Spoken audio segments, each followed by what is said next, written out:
Hi everybody, welcome back to my channel. Today we're going to look at some hidden places in South Africa that you might not have known exist. If you've ever been to any of these places, let me know in the comments. I'd love to hear your experiences. I find abandoned places and secret places to be pretty fascinating, interesting, and I hope you do too. Let's get to it. Our first place is the Johannesburg Sun Hotel, which is located in the central business district of Johannesburg on the corner of Jeppe and Small Street. Let's quickly look at the history of this place. The rear tower, which is 22 stories, was originally built in 1970 as the Tolman Towers Hotel. In the early 1980s, Southern Sun Hotels, owned by Sol Kerzner, bought the property and added a new 40-story main tower. He linked the two of these towers by a 4-story podium at the bottom that included a pool deck and even a running track, which is pretty cool. It reopened in 1985 as the Johannesburg Sun and Towers with 672 rooms. The hotel closed down in September of 1998 as demand dropped, probably because of crime and Joburg getting all dilapidated, and it was converted to a Holiday Inn garden court. But only 270 rooms were used for this. A brief revival happened in 2002 for the Earth Summit under the name of Kwadukuza Igoli Hotel, but that also failed. Since then, the building stands completely empty and unoccupied. This building is not open to the public, it's like locked up, it's in a derelict state, and it's crazy because it forms a massive part of Johannesburg's skyline. Like, it's very visible, but it's completely abandoned, like a lot of Joburg buildings. Entering this building is illegal and I wouldn't recommend trying it. Our second location is the Macassar Beach Pavilion, which is located in the Macassar area or on the False Bay coast in the Western Cape. It's located within the Macassar Dunes Reserve. This coastal pavilion was built around 1991, so it's actually not that old. And it was built as a recreational facility. It had water slides, pools, picnic areas, food stalls, and it was there to serve local families and visitors of the area. It was named the Pavilion and Water Park, and it was part of a public effort to provide sea and coastal leisure amenities. Unfortunately, over time it got dilapidated and it's currently abandoned. Over many years, shifting sand dunes and harsh coastal conditions have intruded into the site. It's like there's sand in the pool and slides and dilapidated buildings, and there was vandalism, and eventually in 2020 the structure was completely demolished by the city of Cape Town due to being unsafe, financially unattainable, and also because it got overtaken by dunes, and I guess then it could be taken back to its natural coastal habitat. If you go there today, there are still a few ruins and remnants like pillars and bricks, but otherwise it's completely gone. Our third secret spot is the Freda Quarry, or as it's also known as the Murray and Stewart Quarry or Tin Mine, which is located in the suburb of Freda in Cape Town, just below Table Mountain, and it's on the lower slopes of Devil's Peak, reached by Kelmsford Road and other paths around the area. And its history is interesting. Mining for tin and cassiterite started at this mine in around 1911. There was a shaft of 180 feet deep, which was developed in the area, and this mine employed a lot of people at the time. They also had ore washing troughs and all sorts of mining machinery type things. This mine only produced a small amount of concentrate, about 4 tons, before operations ceased. I think mostly because of cheaper tin elsewhere, as well as other difficulties such as World War I, which seems to have disrupted a lot of things. It's currently abandoned. The quarry and associated mine infrastructure, such as the ore washing platforms, adits and shafts, remain there in ruin, which is interesting. There's a lot of vegetation that's grown over, the beams are all rusty, but some of the tunnels and shafts still exist. The quarry now serves kind of as a recreational place for rock climbing, hiking, nice photo shoots, film venues, but some of the parts are unsafe, so obviously hazards are there because it was a mine at some point. So that one's pretty interesting, and it's a very cool site, and I think it looks very like post-apocalyptic. If I was doing stuff, I would film there because it could be cool to make some sort of Walking Dead or, I don't know, The Last of Us type thing in that location. Number 4, Eureka City, which is located in Mpumalanga, and it's about 7 kilometers from Barberton in the northern section of the Mountainlands Nature Reserve. This town was founded in 1885 after gold was discovered on the Sheba Reef.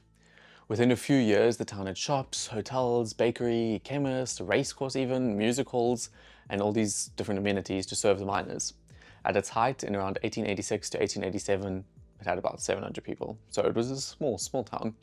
The gold rush in the area declined as mining elsewhere, especially in Witwatersrand, Joburg area, drew people away. Its current status is that it is a ghost town, which I love ghost towns, they're so fun to go through. And there's only ruins that remain. There is notably the Victoria Hotel, the Sheba School ruin, and some foundations of various other buildings around. There are no permanent inhabitants in this area. If you wanted to go there, it is located within a nature reserve, so you need a permit, and access is via some tough roads, so you need a nice, good 4x4 to get there. And it's also best visited during dry weather because the roads can get muddy. Number 5 is Leydsdorp, which is located in Limpopo, sort of close to the Tzaneen area.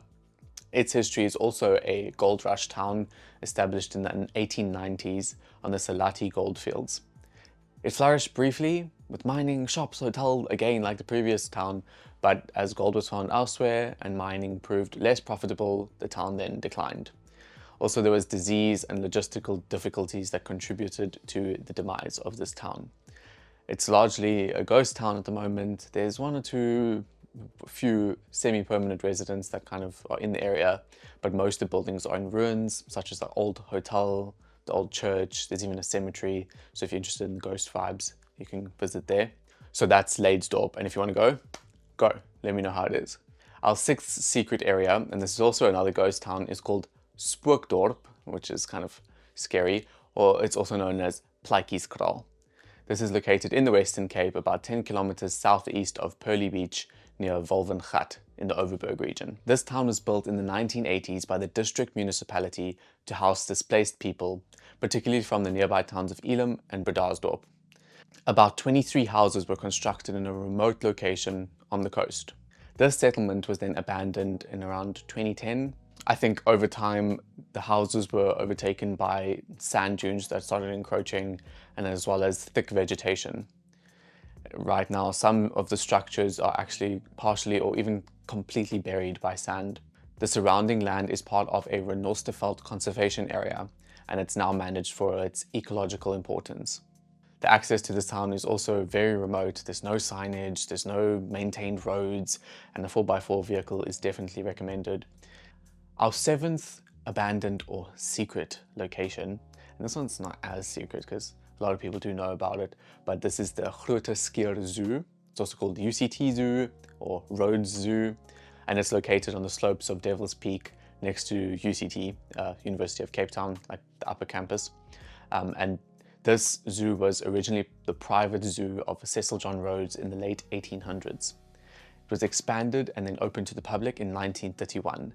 The zoo held lions, crocodiles, emus, baboons, and even Himalayan taurs. The lion house and other stone structures were even architecturally notable, so it looked pretty fancy. The zoo was then closed between the late 1970s to the mid 1980s, as a lot of zoos were closed due to animal cruelty. This property has since fallen into disrepair, with nature reclaiming the grounds, and I personally love it when nature reclaims. It's so fascinating to see how nature comes and takes over a space. Absolutely fascinating. The cages, the concrete pens, and the lion enclosure remains, although they are quite rusted and overgrown. The area is covered in graffiti and is frequently explored by urban explorers, students, and photographers because, I mean, it's a cool location. An interesting fact about the zoo is that the taurs that were in the zoo, these animal like goat-like things, mountainous goats, were released or escaped, I don't know, when the zoo was closed, and they've actually formed a wild population on Table Mountain. So if you like hiking and you're an avid hiker, you might one day come across these mountain goats that like defy odds and climb up the mountain. So that's interesting, fun fact. Another abandoned location in Cape Town is the Royal Observatory. This is obviously located in Observatory, that's where it gets its name from, the suburb that is. This observatory was founded in 1820 by the British government as the first scientific institution of Africa. This observatory served as a Southern Hemisphere counterpart to the Greenwich Observatory, so it's quite important. Key discoveries and astronomical catalogues were compiled here over the 19th and 20th century, so it's quite an important historical location. Well, at the moment, some of the parts of the site remain active. There is like an admin office, and they do some public outreach events and some open nights. But many of the older structures, including some of the domes, libraries, and residences, are abandoned and deteriorating. But interestingly, the site is a National Heritage Site, but it is also underfunded and neglected. Moving back into Gauteng, our 9th location is the Kempton Park Hospital, and this one is quite well known as a secret place. I don't know if that's kind of an oxymoron, but yes, it's well known as a secret place, and it's in Johannesburg, sort of in the Birchley area. And it was built in 1978 as a large provincial hospital with 350 beds and cost roughly 30 million rand to build. It closed permanently on the 26th of December, Boxing Day, interesting, in 1996. And it was claimed to have been underutilized at the time. That's why it closed. Since then, it has been abandoned, vandalized, and occupied in places by informal occupants or vagrants. There have also been many ghost stories and rumors of paranormal activity in this building. I don't know. So if you want to go and find out, you can kind of go. But the building is kind of dangerous and has been decaying over time. There is sometimes security there, but vandalism in that area is common. I've heard of a lot of people that have gone there to do photo shoots and things, so I think it sometimes is accessible. I don't really know. It's not officially open to the public, and visits there would be very much informal. Now, 10th place, last place, is called Millwood, or Millwood Mining Village, and it's another abandoned ghost town. It's located in the Western Cape in the foothills of the Outeniqua Mountains, close to Knysna and Vredendal. This is also a gold mining town. Gold was discovered here in 1876 by prospectors James Hooper and others. And this gold was found as gravel in a creek off the Karatara River. The town Millwood grew up around these mining operations. Obviously people love gold, so they built a town. The mining activity there was small scale because it was a very difficult terrain. So it was made finding gold and finding the gold veins very hard to follow. Because of this difficulty, profitability of this town dropped off, and by 1890 it was pretty much abandoned, as richer and more accessible gold fields were more attractive for people looking for gold, so they kind of just dipped and left the place. Currently, as it stands now, it is also a ghost town. There are some remains of the buildings and mining infrastructure that exist there, and it's kind of a site of historical interest more than anything else, so it's cool town. Because it's in a somewhat remote mountainous area, accessing this town would be relatively challenging. Gravel roads, etc., and you probably would need a good 4x4. So it's best to go with somebody who knows the area, but also could be a fun place to explore. So these are my 10 abandoned or hidden locations. Let me know your thoughts on these. When I'm rich and I have a lot of money, which hopefully happens, I will take my nice 76 Land Cruiser, I'll take a drive and I'll explore all of these places and I'll video them and show you so that you can see the places. If you'd like to be a part of making that happen actually, please would you consider buying me a coffee at the link in the bio. That would help, and the proceeds of that would go towards making some more exciting videos in the future. Thank you so much for watching this one, and I'll see you in the next one. Bye!